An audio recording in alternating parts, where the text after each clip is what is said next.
So hello and welcome. This is Erica Glessing, and I am so blessed today. Oh my God.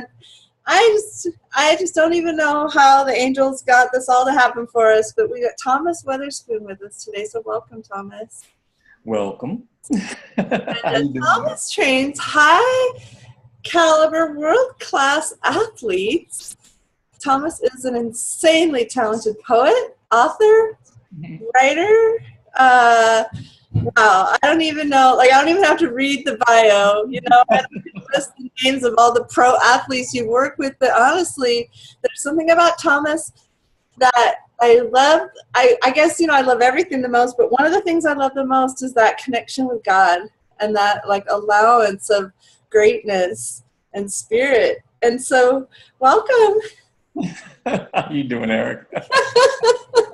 I'm not a fan or nothing. No. Just your joy is infectious. I mean, I've never ever been in a conversation with you where it hasn't been about laughing and smiling and joking, and it seems like that's just your MO, man. Yeah. It is what it is, baby. You're always on. I love that about you. Where'd you say I can't get it wrong? Yeah, just be yourself. And you do that well. You do that well. A little bit about your story on what attracted you to working with world-class athletes, and then just one or two stories of like how you see things shift to winning, how people can kind of get out of their own way or get into the zone, or, you know, how do you help people get into that space of excellence? Well, for me, I guess my story created my philosophy on winning and helped to form the method that I use when I work with athletes. I was a track and field athlete, got injured, kind of had to end my career early, but I wasn't really upset about it. It was just the next phase, and I was really excited about going into the next phase of my life, which is getting a job at a Fortune 500 company and working in San Francisco and making money and dressing in suits every day when I had been in sweat all my life, you know, kind of thing. But after I took that job and I worked there for several months, it got really hard spiritually to keep doing it. And I was able to do it very successfully and make really good money. We had great commissions, and I was having a good time to a point. And then it just got to be a struggle, and I had a really hard time working that out within my own head and heart, why I was struggling and what the problem was. But it just got to the point where it was so heavy, I had to just give it up. And I did that without getting another job, which is, if you like me and you come from the Midwest, it's never done. You don't quit a job without having a job. Exactly. Oh my God, I can hear my parents' voice. Oh, I was just going to say, when I called and talked to my mom about it, she was, where are you going to get your benefits? Where, you know, she had those concerns and worries for me. But the next day I woke up, I was really light again and kind of elated. So I felt stupid, about quitting a job without having a job. And I didn't have anything else to do. So I went and worked out on the track. And at the end of my workout, I usually stretch, and God and I would have this conversation with one another. And I said, well, look where I am. I think I'm following your guidance because you were really heavy on me. Like, this is not what you wanted for me. So I need you to show me what to do. And my voice said, do what you love and the money will follow. And I said, well, that makes no sense to me because all I love to do is this, and I can no longer do this thing anymore. So, I got up and was walking away like, you're really pissing me off because that doesn't make sense. So I was leaving the track. Young man came up to me and he said, hey, you really look like you know what you're doing. And I was wondering if you could help me. And this young man was a football player from the University of Washington by the name of Junior Tautalatasi. He was a young Samoan kid, and he was a running back. And I said, well, what's the problem? He said, well, I'm going into the NFL Combine, and I really need to get faster. And so since I didn't have your eyes light up, you're like, well, you know what? I know a little bit about that. And so I was happy to meet with him every day, at the track at a certain time. And after a couple of weeks, he told more of his friends and relatives, and in a couple of weeks we had maybe 10 to 15 kids out there training with me every day. Now, none of them had any money, so they would pay me in sandwiches and bring me lunch. Right, they're like, here's some food. I was back kind of in my groove and really doing what I wanted to do, and eventually it even got me to the point where I was healthy enough, because I was kind of leading them by example. And it got to the point where I was healthy enough to actually go back to running. And I tried it, and I did it for a while. But every time I was running, it was more like I was coaching rather than running. Other athletes would come up to me and go, "Did you see me run? What do you think I did?" And, it was like that. I was kind of the coach. But so one of my friends came to me after a summer overseas, and he said, "I really need to ask you a question." And I said, what? I mean, what's going on? He said, "Now listen to the question and then give me your honest answer. Would you rather be a king or a kingmaker?" And I said, wow, that's kind of a profound question you just asked me. I'm not, he goes, "No, think about it real hard now and give me your honest answer." And I said, "Probably a kingmaker, because you could do that the rest of your life." He said, "Yeah, exactly. I think it's time for you to coach, because you love doing that. Yeah. And and competing for you is fun, but it's not everything for you. Like everybody else is out here dying, to compete." Yeah, when you talk about your clients, when you talk about them, like your whole being lights up. Like right. Your whole being lights up when you tell a story of one of your clients having a breakthrough or making a record or, doing something amazing or getting something done. Like it's like you just light up. So, wow, it told you. that put me on track. And ever since then, I haven't turned back. And that's been 30 years of doing this, of working with professional athletes. I leave this weekend for Detroit to work with Michael Gilchrist, who's a basketball player for Charlotte Hornets. He was the second pick in the NBA draft a couple of years ago, played with Kentucky, their only national coach Cal for Kentucky. They had their only national championship with Michael Gilchrist, and Anthony Davis was on that team. They were both 1 and 2 picks in the NBA draft. Oh, nice. So, we're going to go do some speed work and agility work starting this weekend. But how do you help someone turn it up? How do you help someone, especially if you got someone going into the NBA, they're with hundreds of college players. Hundreds. I mean, there's just college players. Every college they get, there's colleges. I mean, it's still elite to be quality at a college, but there's still hundreds. Now you go to the NBA, there's like dozens, right? So how do you help someone just kind of with the mindset? Like, how do you help someone shift into that kind of like speed under pressure? Well, it depends on the quality of the level of the athlete. There are a lot of athletes who are going into this process who already know they should be there. So it's not, you have to really. And they're right. You're just working on their bodies and getting them stronger, faster, kind of thing. But they already believe they should be there. Then there are the kids who fall below those levels.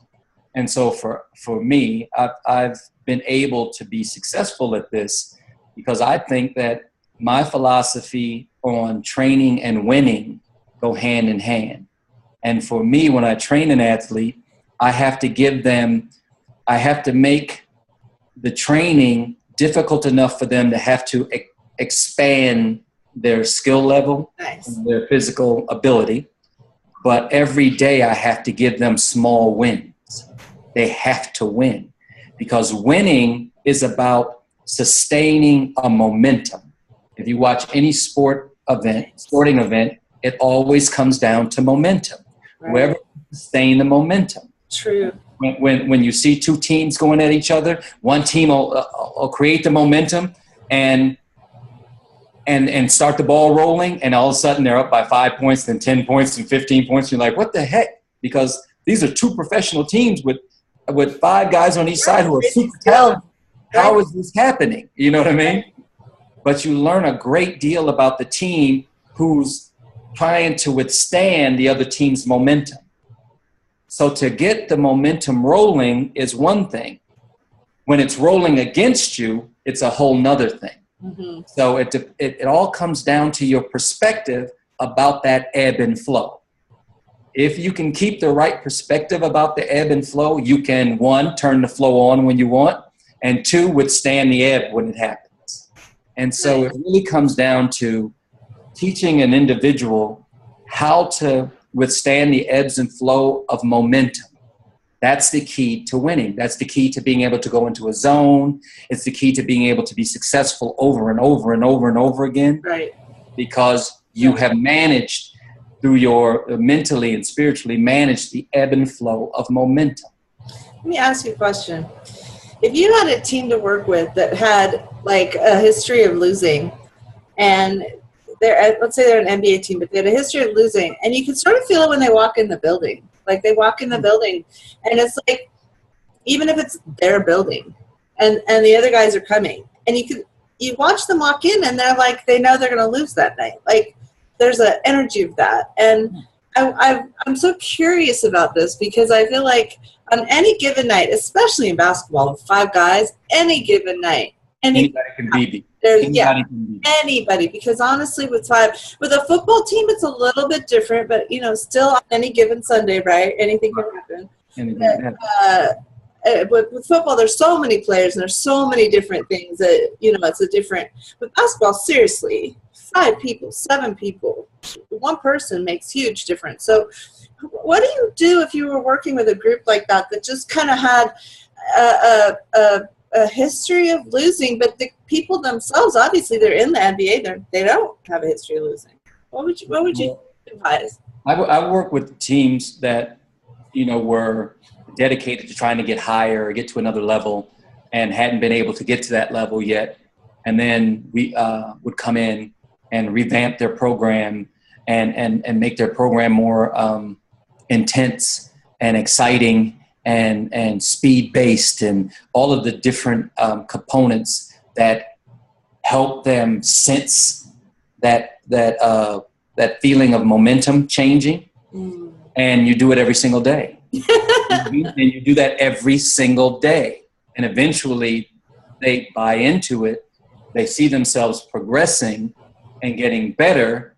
And that changes the whole mood. I did that with Oakland University, which is the hat I'm wearing right now and the ring I'm wearing right now. And for 2 years, we went in and revamped the program and built that kind of program. And for 2 years in a row, back to back, they went to the NCAA tournament.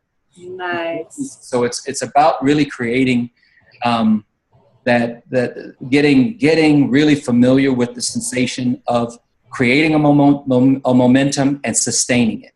Because you can't get through an entire season without being able to sustain that momentum in every single game. And in every single game, the momentum, the tide is going to turn against you. But when it turns against you, you have to just understand it's simply a breakdown of a technique and not make it about something personal, get emotional about it and the whole right. It's about technique. So what we teach is the balancing of the ebb and flow of the momentum, and then we teach that the importance of all of that is good technique. We don't wish our clients good luck. We always say we wish you good technique. Yeah. So it's not about your emotional component, because it's really about the execution of your technique. Nice. And when it comes down to that, when you get to that point where it's all about the execution of technique, then you have a handle on all the components you need to be a really good winner and to be successful. So Now do this for me. You know, we work a lot with writers here, and I know you're a gifted writer. I've published Thomas before. What would you say for the audience that is in kind of a, you know, like a job where they're writing or they're teaching, they're helping others? How would you translate some of the things that you know from athletics to sort of the either the business world or the entrepreneurial world? Yeah, this is one of the things that's really hard for athletes to leave when they leave sport. All of this method they've learned to accomplish and be successful in the athletic world, they don't really understand how it applies to the business world. Though they're all the same principles. I know, right? They're all the exact same principles. Right. The problem in taking one from the other, from the athletic field to the office, the problem is there are not 80,000 people cheering for you at the office. True. That's the big letdown. Yeah. But what it comes down to, the foundation of winning,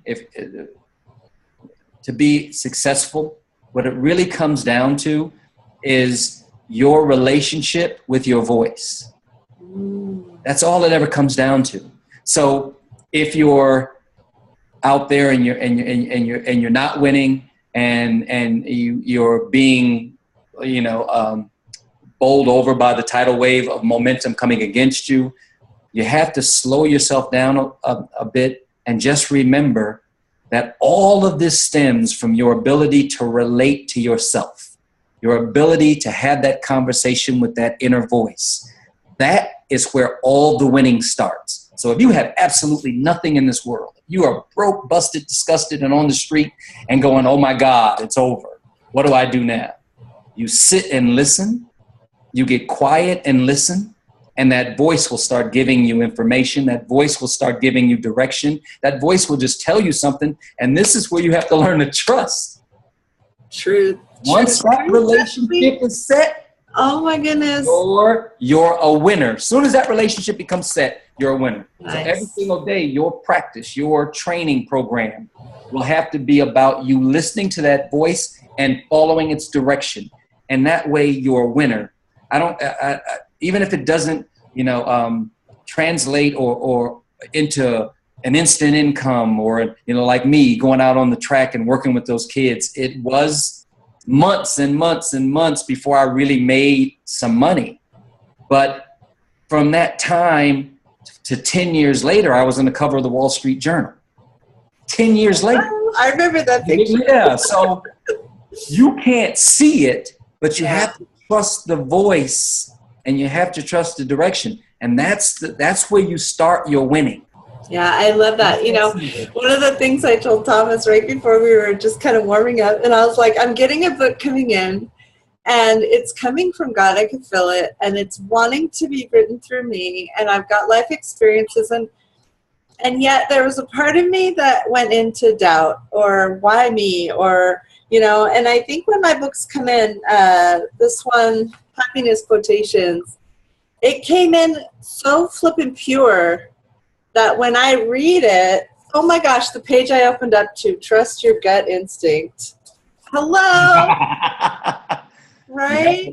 You have to learn to do that, because right there. That gives you, look, for me, it's with anybody I've ever worked with, if I see them struggling like that, it's like, okay, let's go to the beginning. Let's go back to the beginning, because you're losing the perspective. Yeah. You're sitting on a piece of earth, floating in the middle of nowhere, right? In a vast, endless, infinite universe. Okay.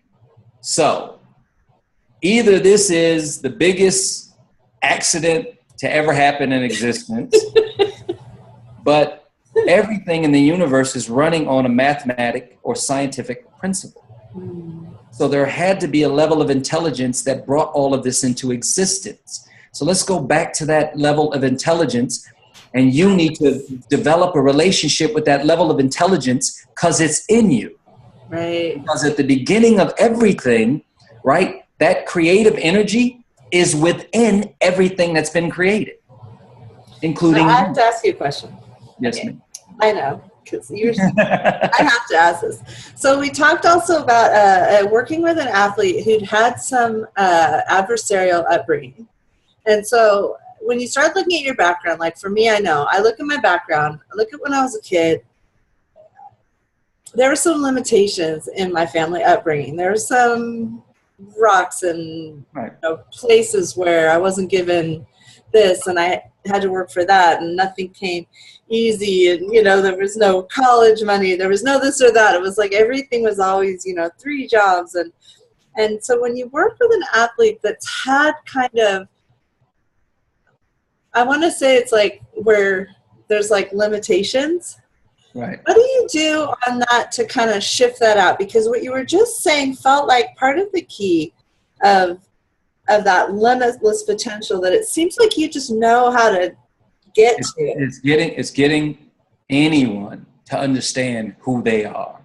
We're defined by our experiences, right? Our past, our upbringing, the people who are around us, the schools we went to. All of these environmental things have an influence on us, right?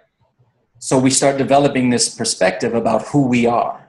It could be super positive, it could be super negative, but it's all based off of the stimulus that comes at us from a very young age, from the time we're born, right? Right. If we had the proper upbringing that we all, wish we had, right? There'd be somebody in our past who would have simply said, remember who you are. You're not your mother's son. You're not your sister's brother. You're not, your friend's, support group and all that stuff. You are an infinite abundance of possibility. That's all you are. You're the reflection of the creative force that brought all of this into existence. That's who you are. And the beautiful thing about it, there is an analogy I use that I got from an Egyptian priest. And he said, every single person is like a drop of water from the ocean. And I'm sitting here right now on Lake Michigan, and I can see Lake Michigan from here. So it's like this. If I ask you, Erica, to go down and get me a cup of water from Lake Michigan, and you ran down and you got it and you brought it and you set it right here, and I said, thank you. Now we have Lake Michigan. That's Lake Michigan. Beautiful. And you go, no, that's some water I brought from Lake Michigan is over there, but this is just a cup of water I brought from Lake Michigan. I go, no, Erica, that's Lake Michigan. This is Lake Michigan. Lake Michigan is now sitting on the desk right here. And you go, well, how's that possible? Because that's Lake Michigan and I'm looking at it. And I say, well, let's go under a microscope and we'll look at the properties of the water in the cup and the properties of water in Lake Michigan, and we find they're exactly the same. In fact, what we find is everything that's in Lake Michigan is in that cup. So too with you and the creator of all of this. Everything that's in the creator is in you. You are an aspect of that creative ocean. And just because you see yourself in a physical body, right? And you can see yourself separate from everything and everybody, right. That's the illusion. Right. We're not separate. But the beautiful aspect about it is every aspect of that ocean or that creator is inside of you. You don't need anything other than that understanding. And then to build a relationship with that understanding, to have those talks with yourself and sit and listen.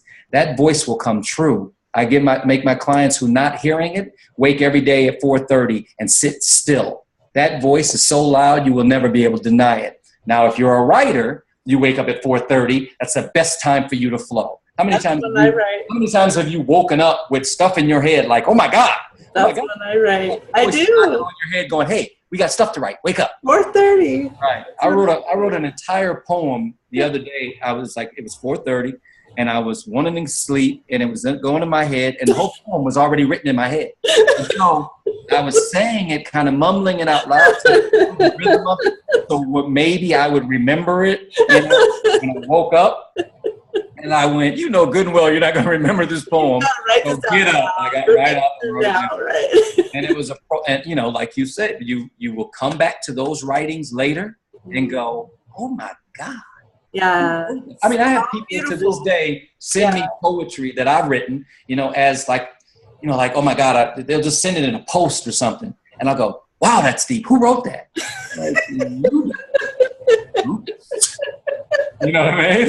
Like, and I'm deep. I know, exactly. Powerful, right? Exactly, because it's that clear morning energy when it's just right straight coming in. It's the creative power that you have in you. There's nothing bigger, badder, better in the entire universe than that, and you are walking with it.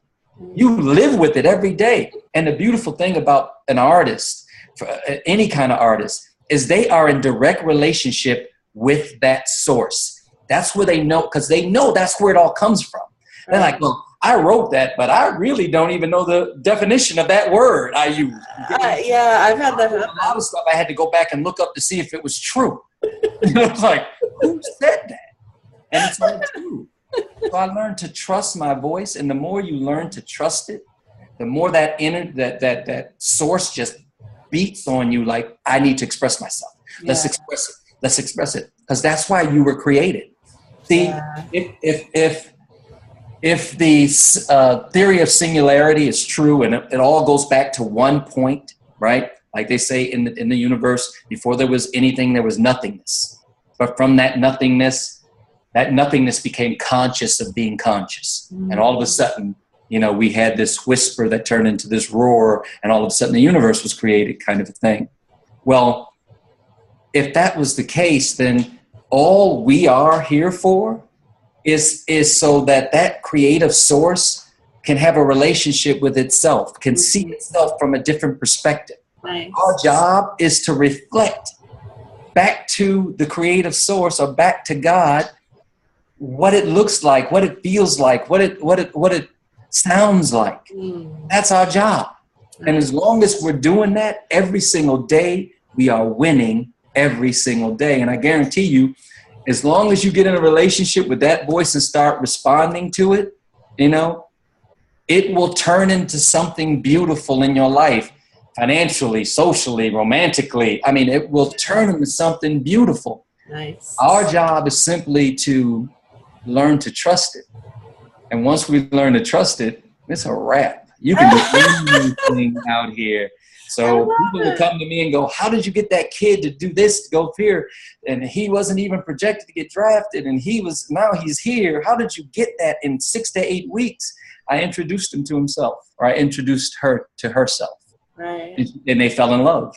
Aww. And there's no turning it back now. They know. That's where we can find you, Thomas. I know. Well, you can find me right now. This month we're doing a 28-day challenge. Okay. Right, for health and fitness, really based about health, about people getting a sound foundation around health. Okay. So there are a lot of programs out there that, I want you to get in shape. We want to do this. We want to do that. But most of us are unhealthy, really unhealthy. After we get 40, most of us are on 1 or 2 or 3 or 4 forms of medication. We have to change that because we're aging prematurely. We're not getting out of this life what we really could be getting out of it. So we have I found a company out of Dallas that they invited me down to come look at their program. They have the healthiest products in the country. I sat with the doctors, the scientists. I watched them make them, the whole nine. All my career, I've been really reluctant to tell anybody to go toward a product. I'm telling them to do it with your food, to eat from. When you exhaust food, then come to me and I'll help you get a product. Yeah. But in these guys, they're called ID Life. They really went the extra mile. They made supplementation really simplistic. I'll put a link below this video, so I'll put that for everybody, or audio. I'll put that below for everybody to click on it. You Right. shoot me the link, and I'll put that right with the show. I'll shoot you the link. Go hang out with Thomas, you guys, if you're ready, and go get some winning life juice. You're not ready, because everyone's ready. Yeah, everyone's ready. Look, how I look at it is like this. If you're like me and you're going into the second part of your life, right? I know, right? After you get 50, if you have your health underneath you, if your body's still underneath you, you know, you're not on any medications and all that stuff, then really it's about starting life over again, but with wisdom. You know, but all the things you've learned in the first half of your life, you get to apply them now. And I'm really cut through the chase. You don't have to do the trial and error thing that you did for the first 30 or 40 years, right? You get to be wise now. So now is when you really get a chance to really live your life and see this process that we're talking about, the relationship, the manipulation of momentum, you know, the creating the small wins every day. You start to really see this work. And now it's like a muscle you can flex, you know, it's like that spiritual muscle you can flex, and you know how to aim it and fire it. And so a lot of things start clicking, and you're like, wow, this is cool. Wow, I wish I would have known this when I was like 20. Totally. I know, there's so many things I wish I would have known. Well, we get to do it. We get to do it again. We're fortunate enough to still be here and still doing, you know, our thing. And now we really get to show people what that looks like. We get to be an example of that. And that's what I really appreciate about you, Erica, because you are that example. Oh. You just, you know, keep listening and just responding. There's nothing that's going to surprise me about what you accomplished. Absolutely nothing. I shake my head at the stuff I see you doing now. I'm like, that little girl, oh my God. No, okay, so I'll just set the intention, because lately I've been getting songs, and so you just watch me this next year, because the songs are coming in, and they are like writing themselves, like you said, in my head, and I'm like waking up with them. And so the next level of Erica, and I have all the books, and the books are beautiful. I'm not stopping the books. Right. Like you said, sometimes when the song and the music comes in, it like doesn't want to be denied. See, this is what happens with great artists, because great artists trust this entire process, and great artists live for this relationship with their voice. But this is what happens with great artists. Once you open that portal, a lot of artists didn't know how to close it. And the truth of the matter is, it cost them their lives. True. Because they couldn't shut it off ever. Right. Or they had so much sensitivity. Right. It's so everyone loved that about them, because they could sense everything. And so that turned them into this, like, just the talent. Right. But then they didn't have any, they weren't able to make themselves like non-permeable when it was time to like shut it down, to turn it on. So Yeah. what happens is the musicians are in the studio constantly. The artist is painting constantly. He might have a day downtime of a day, but then he's back in his lab for 3 days just painting, because all of this energy is trying to flow through them. So that's part of the process with us, is teaching them to manage that. Yeah. Teaching them to manage it. Because it's almost like turning it up on demand, and then also being able to let it flow. This is the thing. This is what happens this is what happens with us as human beings. We're insecure about our craft, right? So once we start flowing and it starts being successful, we're too afraid to stop flowing, because we don't think we'll ever be able to flow again, and people won't see us as successful. They'll see us as, you know, losers, and and all. We play that game in our head. So what we do is we give way out of fear to the voice. And once we keep the portal open, that energy just keeps flowing constantly. It's 24 hours a day. It's every second of every minute, and it eats us up and spits us out because of that fear. So it's like for me, when I was featured on the cover of the Wall Street Journal, a lot of people came at me and had all of these opportunities for me. I got offers from movies and speaking engagements and PR firms and marketing firms all came to me like, you're going to be that guy now. Yeah. I said, well, that wasn't my desire. I don't want to be that guy. That's not an interest of mine. Which most people were like, you done lost your mind. You're crazy. Right. Like, this is a one-in-a-lifetime thing. This never happens again. You never get here again. Well, that was a bunch of people who wanted to profit off of my... They wanted to capitalize. Yes. Yeah. You know, so they're telling me, you got like 1 to 3 years to capitalize off of this success. Yeah. I said, well, if it came from me, right, then that means it's mine. So I'm going to go back to doing what I was doing, and I'll see you guys later when I rise up again and do something, you know. But having that fear that this will never happen, you'll never have it's actually just an illusion, like you said, because the whole thing about being oneness is your oneness. And so it's actually nothing anyone can take from me or give to me. There you go. Really, seriously. There you go. You know? But it doesn't.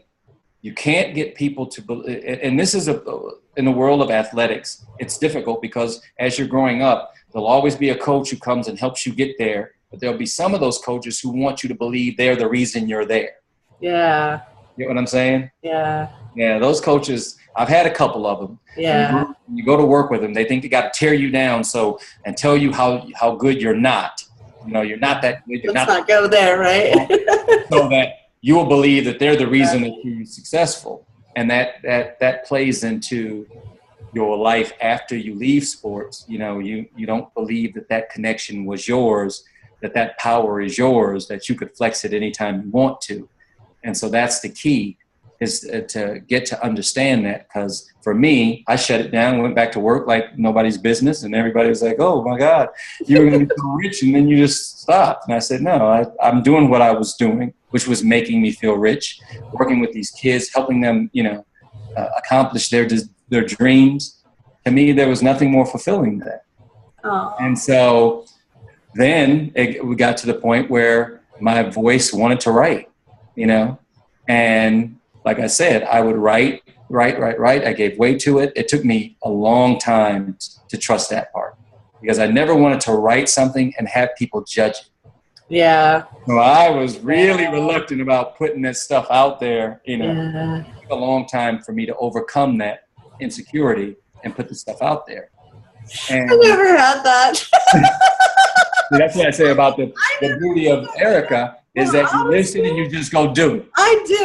And I don't, you know, the thing is, like, I could write since I was like 3. Like, I've written my whole life, and that's the one place that I actually shine so easy. That's like running for you, like, well, you know, now writing for you. But I didn't really. For me, it wasn't like I do think judgment plays a role, but now that is one advantage of being my age, is I really get that the voices that needs to be expressed, and it's okay. In fact, shoot, honey, we did a whole book on that. The power of releasing judgment. Right, because it's like standing in the light of God. You want to be in this space of saying, okay, well, there will be people who judge, but that's going to be them judging.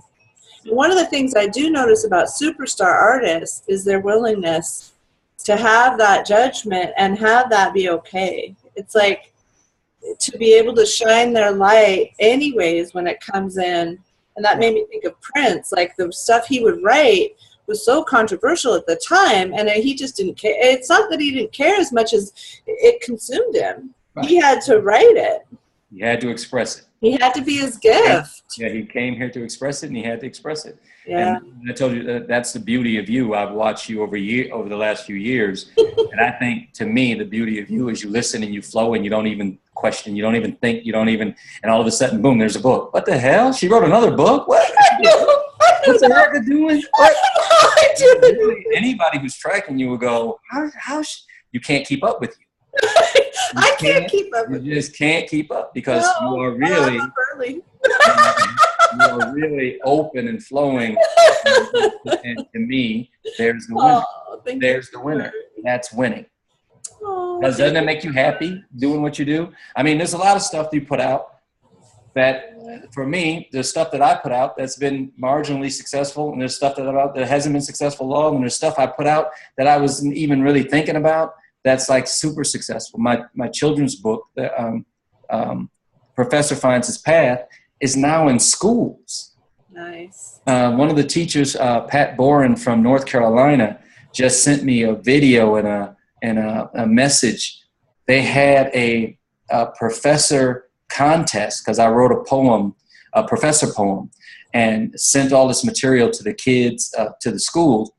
And the kids have a big poetry contest where they have to recite the poem. And they're studying the professor book. And I have a series of these books that I've written. And so she was encouraging me to continue putting the rest of the books out because this is a powerful tool. And I'm going, huh? I wrote that for my son. Yeah. And I wrote that book in a matter of minutes. Now, if you read that children's book from our perspective, from an adult's perspective, you'll read the book and go, wow, that's profound.